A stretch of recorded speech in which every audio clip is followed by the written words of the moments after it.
Avast me hearties. This is Carribean. It's an early access game that just came out on Steam a few weeks ago, and I've only just now got a chance to install it and have a look at it. I'm really excited for it though, because it's not so much of a pirate game as a buccaneering sim, which to me sounds fantastic. It looks good, it's set in a really interesting historical period in my opinion, so already, without even playing the game, I think it's got a lot going for it. Before we start, I have a few thoughts that come to mind, but if you want to jump straight into the gameplay, there's an annotation on screen now that will skip all of my bloody rambling and get you straight in there. Otherwise, the first thing I want to say really is, if you're one of those handful of people that come to my channel because you want to see games like this played by me when I'm heavily drunk and singing sea shanties, I love you, but I'm afraid this isn't one of those videos. We will definitely do more of those videos in this game and in other games in the near future, because it's so much fun. I've got to do more of it.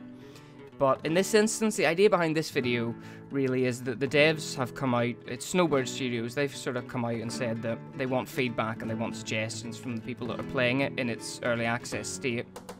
So I can't be arsed writing a big forum post about it. I thought it might be a better idea and more fun to just play the game, vocalise what thoughts I have as we're going through it, what I change, what I like, what I don't like, etc. And yeah, if you've not seen the game before, you'll get a taste of it as well, so hopefully everybody wins. Or we all die in a massive fireball at sea.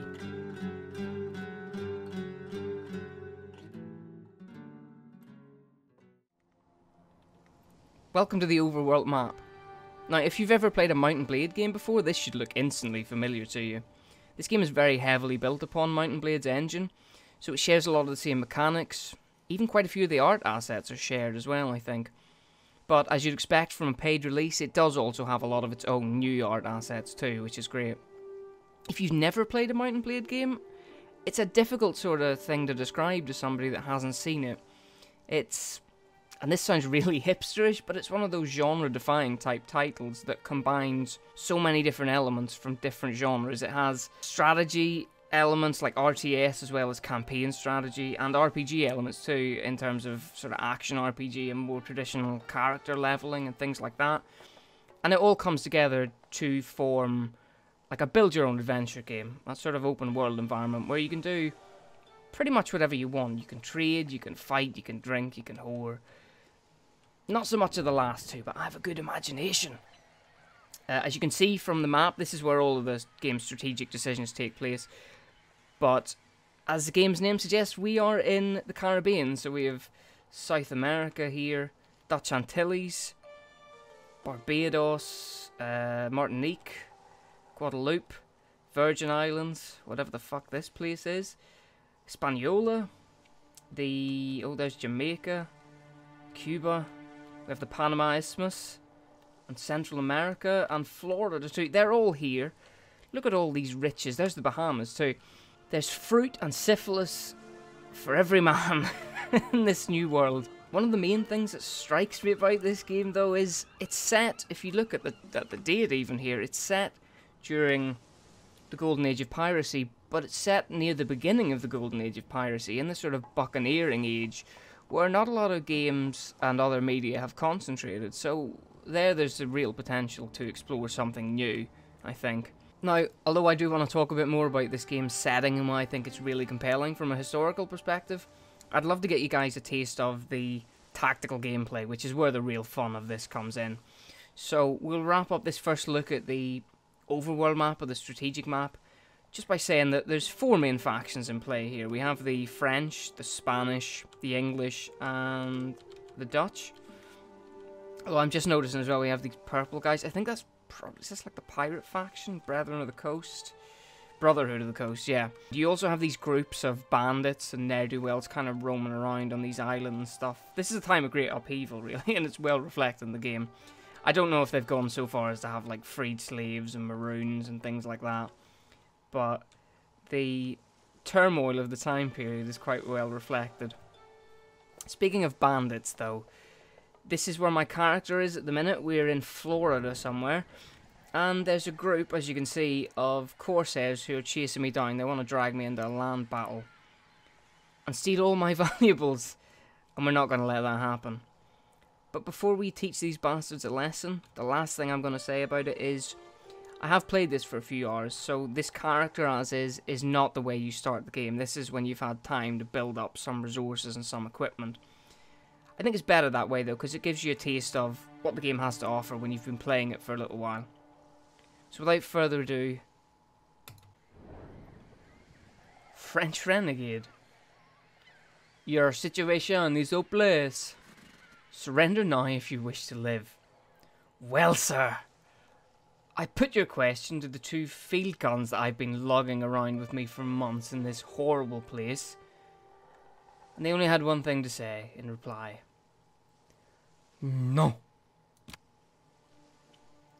Now, when I push this button, all hell's gonna break loose. We're gonna be fighting a land battle where I'm controlling myself on horseback in first or third person, and I also have some limited control over the troops in my party.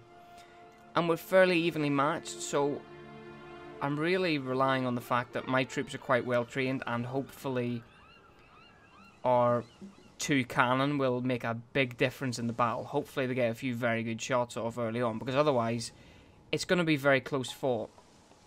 It is going to look quite hectic as well, but I'll do my best to describe what's going on, if I can. Let's get on with it anyway. It's a good day to die, lads.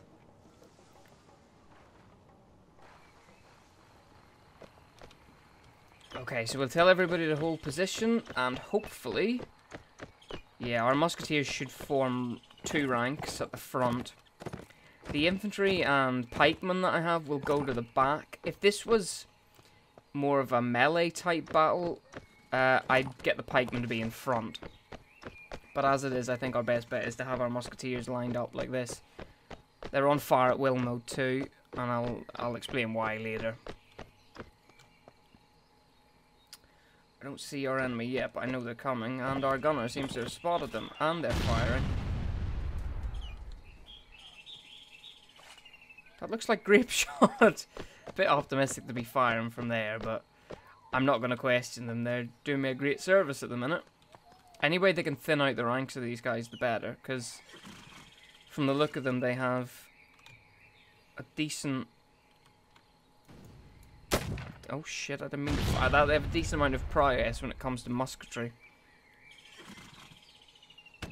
Hold the line, lads. Trained you myself, taught you everything I know. You just have to be brave. There is a slight graphical glitch going on there. There we go, it's fixed. No, it's not fixed. Kill that man, he's ruining my immersion.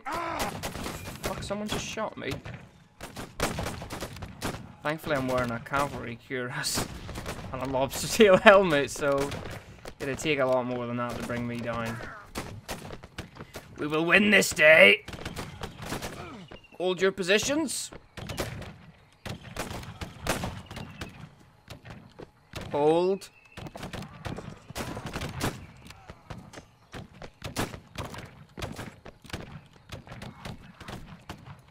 Now, I don't know whether they're fleeing or flanking, as some of them have thought better of it. Look, this guy's coming. He's a cheeky bastard. You leave my fucking cannoneer alone. Although he can look after himself, clearly. This has gone much better than I expected. I think we can thank our gunners for that, although one of them's now just died. Not ideal. Have at you, sir!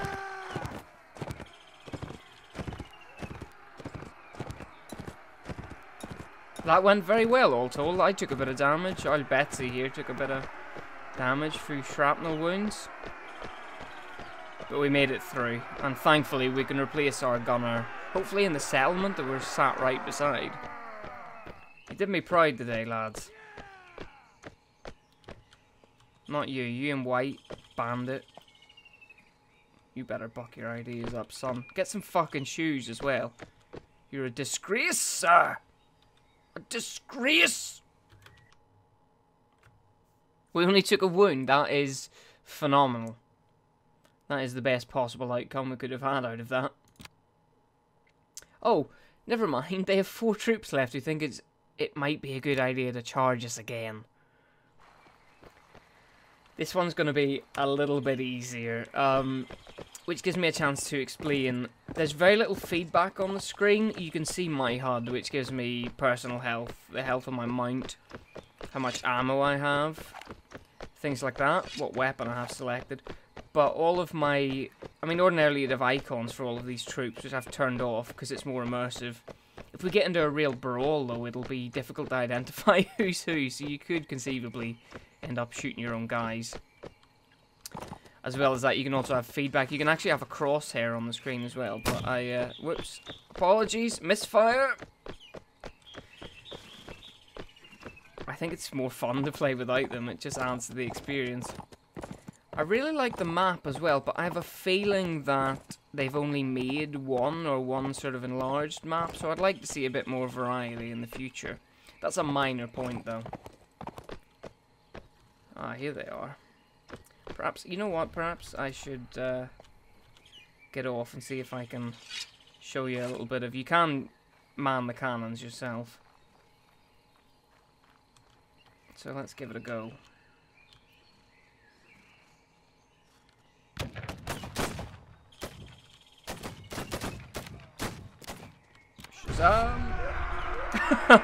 Excellent.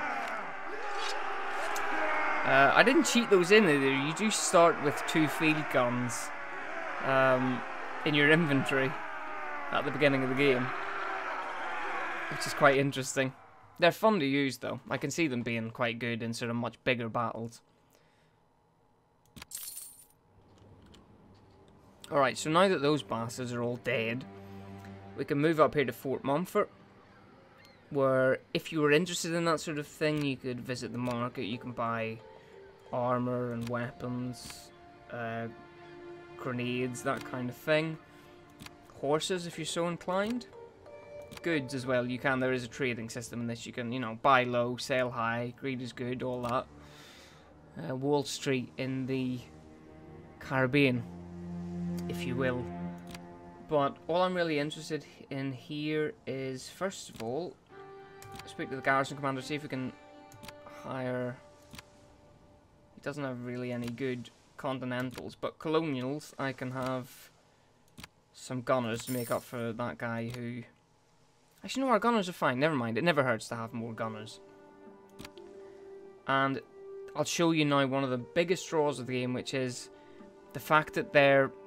Unlike any other Mount and Blade game, this has ship combat, both in the sense that you can fight full naval battles, so broadsides and all the stuff you'd expect, and you can also board enemy ships and fight personally, you know, going over to their ship and stuff. So there's, in terms of naval stuff, there's a lot that's new in here. But that brings with it a lot more menus and a lot more possibilities for management of your ships and your fleet, etc. So we'll have a look at what's on offer.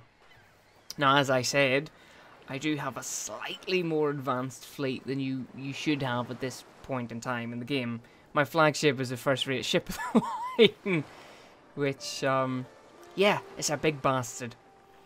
But this game has, there's so much that's new here. This game has, it has an upgrade system, which is, I think, very good. There's a lot of trade-offs in these too.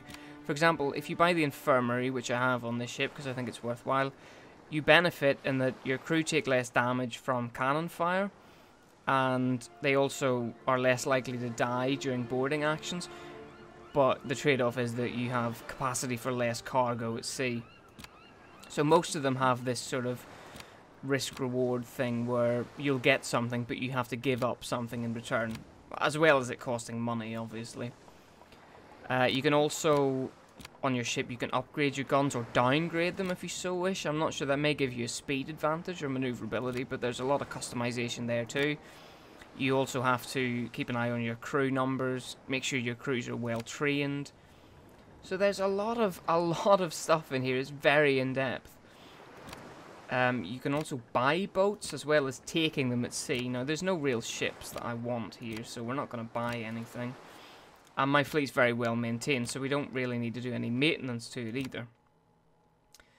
That's pretty much us finished for this settlement. What I will do is, though, if I look in the party menu, we're playing as England, right? And as the game suggests, it's the Commonwealth. This is the Cromwellian Navy. There's no king, so having a ship called the Royal Charles seems a little bit on the nose. Even though the Cromwellian Navy was a very funny animal, because there were elements of it that weren't infiltrated too much by Republican sentiment, who sort of stayed royalist in part, but some of the higher echelons were very heavily kind of purged after the Civil Wars and during the Commonwealth to sort of put in a lot of Republican sympathizers into key positions. So our flagship in the Royal Charles is not going to fly. We're going to rename that to, well, this is controversial, but one of the main battles in Ireland, one of the most infamous battles that Cromwell commanded, the Drogheda. The Royal Ulsterman, I named that. That's from a song by the Corries. We're going to change that to the Venables, he was the land commander during the Western design that Cromwell sanctioned, which was this kind of English effort to push out across the Caribbean and capture Spanish colonies and turn them into English colonies, supposedly without damaging them or ruining their trade potential and military potential. That was a great idea. It did lead to the English taking Jamaica, though, which proved very valuable later. We also have the Britannia and the Apollon. We need names for these too. The Britannia we will rename the Lilburn, just for a slight note of controversy. John Lilburn, or Freeborn John as he was nicknamed, was an English political radical who proved to be too radical for the type of people that wanted to cut the king's head off. And the Apollon, which is a war bark, we will call the Gough in honour of one of Cromwell's major generals. That was a time of military dictatorship, direct military dictatorship, so Parliament wasn't even involved, in between 1655 and 57. So yeah, an ineffective name for an ineffective ship. There we are. With that though, I've shown you the land battles to some small extent and some of the customization and management that goes into fleets in this game. We did just spend 5 minutes thinking about new names for our ships. I'm afraid that did happen, but hopefully this hasn't been too boring for you. I think what I'm going to do is cut here, and the next video we do, we will go to sea immediately and start looking for some ships to pick fights with. I'll show you the naval battles as well as the boarding actions that are in the game in its current state. To wrap up, I mean, there are a lot of things I'd like to say about this game that might improve it, or ideas I would have. Most of them are just based on personal opinion, really. One of the things I would say is that, although there are definitely historical characters in this game. I mean, there's Lynch, and some really kind of well-known English colonial governors and figures in England and stuff. This is just from the English perspective. They're obviously here for Spain and France and stuff too. A lot of research has gone into this. However, I don't think anybody would recognise most of them. Especially someone that doesn't have an interest in the time period wouldn't know who the hell these people are supposed to be. So I feel like there is an argument to say that they should, a bit like Sid Meier's Pirates, I feel like they should have the possibility in here for multiple start dates, because having a start date during the tail end of the golden age of piracy, where you have kind of post-Spanish succession, you have all your really famous pirates, your Blackbeard, Thatch, Hornigold, I almost said Kenway, but Thatch, Hornigold, Rackham, Bellamy, Roberts, female pirates too. You know, you have opportunities to put female characters in the game. You can have Bonnie, Reed. You know, there's so much. And people, I think, in popular culture now are becoming very aware of these figures, so that's a selling point.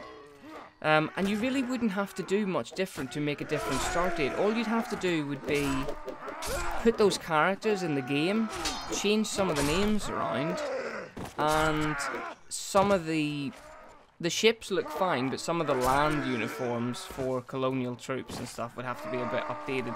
But even, you could have just placeholders. Use the current ones as placeholders until after the game's release. And then sort of very slowly update them as you sell more copies of the game. I think that would add a lot of draw to this. And I know that kind of defeats the purpose of the starting period, but it seems like a fairly minimum amount of work to have both in there. So why not let your customers choose which time period they want to play in? And I bet you most people wouldn't notice the difference between, you know, late 17th century and early 18th century military uniforms. And you can placate those that do by releasing them as a DLC or something like that. I would be fine with that. But I definitely think if you've gone to all this trouble, why not have both options available? It seems like a minimum amount of work for potentially increasing your user base and interest in the game quite a lot. Some other stuff I would point out is, like, if you have a problem with the battles in this game, the land battles, then your real issue is with Mount and Blade, because this game is so heavily built upon Mount and Blade. I don't think there's much you can do there. You're not going to be able to revolutionize the engine, as it were, especially on a budget if you're a small company. So from that standpoint, I'm really happy with the battles. I think they work well. My main gripe, and it's quite minor, but my main gripe is that from the testing I've done, it seems like the fire by rank and fire in volley modes are far less effective than just having your troops fire at will. So perhaps we could have some tweaking there to make it far more viable to fight in a more disciplined fashion. I'd like to see that. And music is another thing. Now that I'm dicking around here on this menu, just talking to you guys about what I think of the game, it's so noticeable that there's really only 2 music tracks in the game. Now, the intro track to the whole game that you see on the menu, in fact, let's quit to the menu now so I can let you hear it again. These loading screens are fantastic. I think they're brilliant. But if let's do a save, and if we come back to the menu,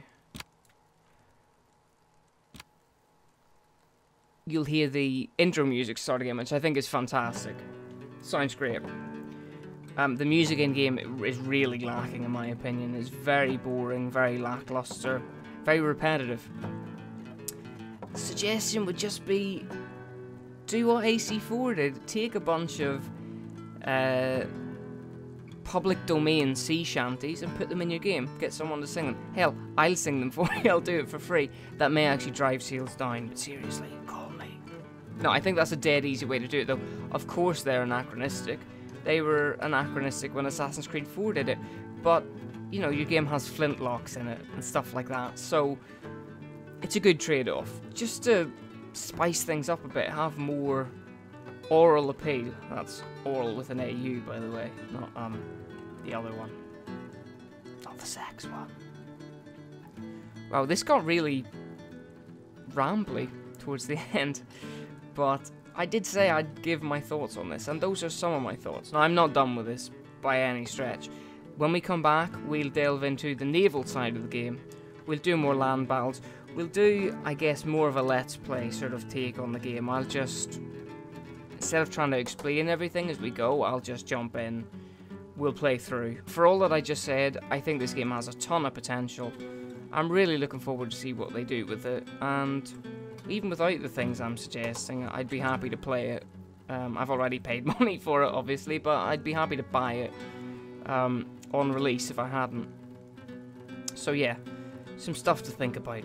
This just went around in circles, didn't it? But hopefully I've shown you something about the game and about my stream of consciousness. I'll see you next time, guys.